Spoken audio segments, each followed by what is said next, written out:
hablando de lacras, regresarme contigo, mi querido Marcelino. ¿Cómo ves las declaraciones del presidente Andrés Manuel López Obrador? Ahí estaba yo en primera fila y la verdad no paré de reír. No sé si una risa de encabronamiento, una risa sincera por todo lo que estaba exponiendo el presidente Andrés Manuel López Obrador de estos personajes que organizaron y participaron en la marcha. Dice el presidente: la mayoría de los dirigentes de la marcha son puros mapaches electorales. Y la verdad es que no hay uno que se pueda rescatar cuando no han sido cómplices de trácalas anteriores. Son personajes muy torcidos, muy chuecos, diría el propio presidente, mi querido Marcelino. Claro, Vicente, yo creo que la Fiscalía General de la República perdió un escenario perfecto para de una vez por todas acabar con todos estos corruptos mafiosos que estaban y se congregaron en el Zócalo, con pues algunos miles de engañados, de acarreados y también, pues bueno, ¿por qué no decirlo?, de conservadores, de gente que está en contra de la transformación en nuestro país, de gente que no solamente fue la que salió este pasado domingo en el Zócalo y en algunas principales plazas del país, sino lo mencionaba el presidente en esta mañana, son algunos más y por eso hay que estar preparados, por eso hay que seguir trabajando, por eso nuestro movimiento debe de continuar con ese contacto y esa relación directa con el pueblo de México, Vicente, que no se pierda esa representación, ese vínculo y bueno, pues criminales de todo tipo. Obviamente ahí en la lista apareció la gobernadora de Chihuahua, que lejos de atender la problemática tan seria que tenemos aquí en el estado, pues sigue en esta franca campaña de desprestigio a la Cuarta Transformación y al presidente de la República, y un sinfín de criminales, de personajes, como lo vimos en la mañanera, algunos no tan conocidos, eran los más jodidos, Vicente, porque ya también, pues cuando el presidente de la República ve tu foto ahí en la mañanera y no sabe ni identificarte, pues es porque no tienen representación, porque nadie los conoce, porque no tienen liderazgo, no tienen proyecto. Podrán llenar el Zócalo, Vicente, pero están muy lejos de poder competir seriamente para el 2024. Puro mapache electoral, dijo el presidente Norman Pearl, de estos dirigentes de la marcha.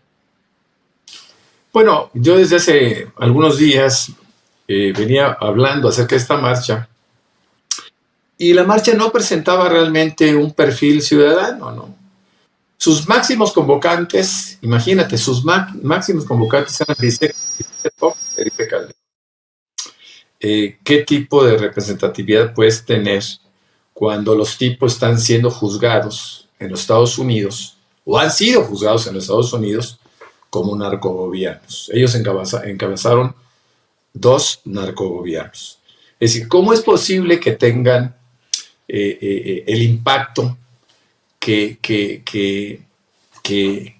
todo mundo dudamos que pudiera tener? Sin embargo, yo un día antes de la marcha hacía un tuit donde aseguraba que iban a llenar el Zócalo.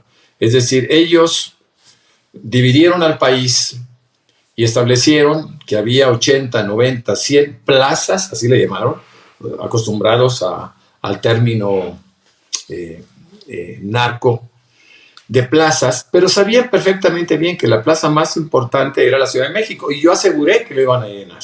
¿Por qué? Porque iban a acudir a sus opciones, ¿no?, a sus posibilidades. Yo veo con cierta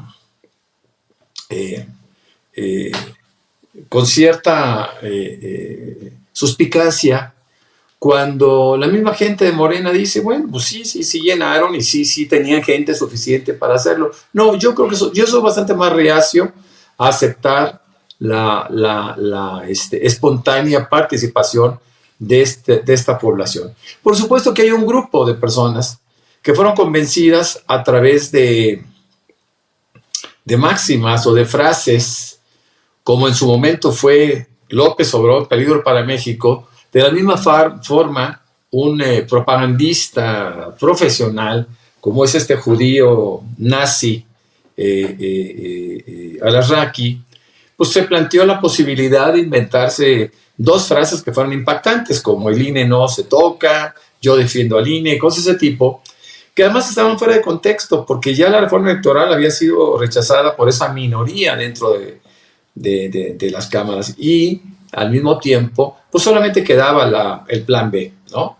Entonces, siguen utilizando estas frases que les funcionan para poder hacer una serie de actos de carácter político. Entonces, vuelvo a insistir, esta no fue una marcha ciudadana, esta fue una marcha política encabezada por políticos, por los 3 partidos de oposición, en donde estaban sus dirigentes, y que por supuesto que por lo menos tendremos que observar eso, ¿no? Yo no le doy ningún crédito a la circunstancia de que hayan llenado el Zócalo, ¿no? El Zócalo, decía el presidente, se llena con 125,000 personas, y él mismo hacía cálculos de que habían sido entre 70 y 100,000 personas. Pero bueno, 100,000 personas finalmente pueden traerse de todos los estados, 100,000 personas pueden traerse de las delegaciones panistas que hay, que son los más aguerridos en términos de defraudación. Y bueno, pues ya vemos los resultados. Ciertamente había esa cantidad de gente, pero que tienen poca credibilidad. Ahora, quiero insistir, esta fue la marcha de las mentiras, ¿no? Porque realmente no había una esencia, no había una justificación, no había argumentos para que se pudiera llegar a gritar lo que estaban haciendo, ¿no? Pero finalmente es un poquito la marcha del odio, ¿no? ¿Qué diferencia con la marcha pasada, que fuera convocada por el presidente de la República, en donde tú ves las caritas de la gente y pues todo el mundo iba contento, ¿no? Iban sonrientes, iban cantando, iban bailando. Y ahora tú ves caras de odio, ¿no? Tú ves a través de las entrevistas que hace nuestra amiga Ale y su padre, cómo la gente está preparada para reaccionar de una manera violenta. Y todo esto, pues, motivada por la mentira, ¿no? Por eso insisto, esta fue la marcha de la mentira, y esta fue la marcha del engaño, y esto debe de quedar muy claro para la memoria de la gente, inclusive los que participaron, para que hagan una revisión también de cómo están siendo usados. Yo lo dije en un tuit, que ellos habían sido toda esta gente que odiaba las movilizaciones de nosotros. Ahora ellos mismos estaban siendo carne de cañón, ¿no? Entonces, bueno, pues así es la política, así lo vemos, con esa objetividad o crudeza, y yo creo que pronto vamos a conocer los resultados de esta marcha. Esta marcha no hace otra cosa más tratar de enmascarar la problemática que se le presenta a la alianza, específicamente al PAN. Entonces, bueno, vamos a esperar resultados, vamos a ver. Hay que trabajar mucho, creo yo, desde un punto de vista de análisis y difusión. Hay que trabajar mucho el tema del narcotráfico en los gobiernos panistas. Así es, mi querido Hamlet Almaguer, ¿cómo digieres tú esta marcha convocada por personajes que estuvieron en el gobierno de Felipe Calderón o de Vicente Fox y que nunca vieron, nunca escucharon, no supieron lo de Genaro García Luna, los propios expresidentes convocando a la marcha y la gente o confundida o, bueno, ve tú a saber? ¿Cómo le has entendido la situación, mi querido Hamlet? Sí, Vicente, mira, yo coincido en gran parte con lo que manifiesta Norman y dividiría el análisis en 3. Primero, la convocatoria. Segundo, el perfil de los asistentes. Y tercero, el mensaje, ¿no? Los mensajes. La convocatoria fue acertada por quienes organizaron la marcha porque le apostaron todo, como bien dice Norman, a que se reuniera un grupo importante en el Zócalo.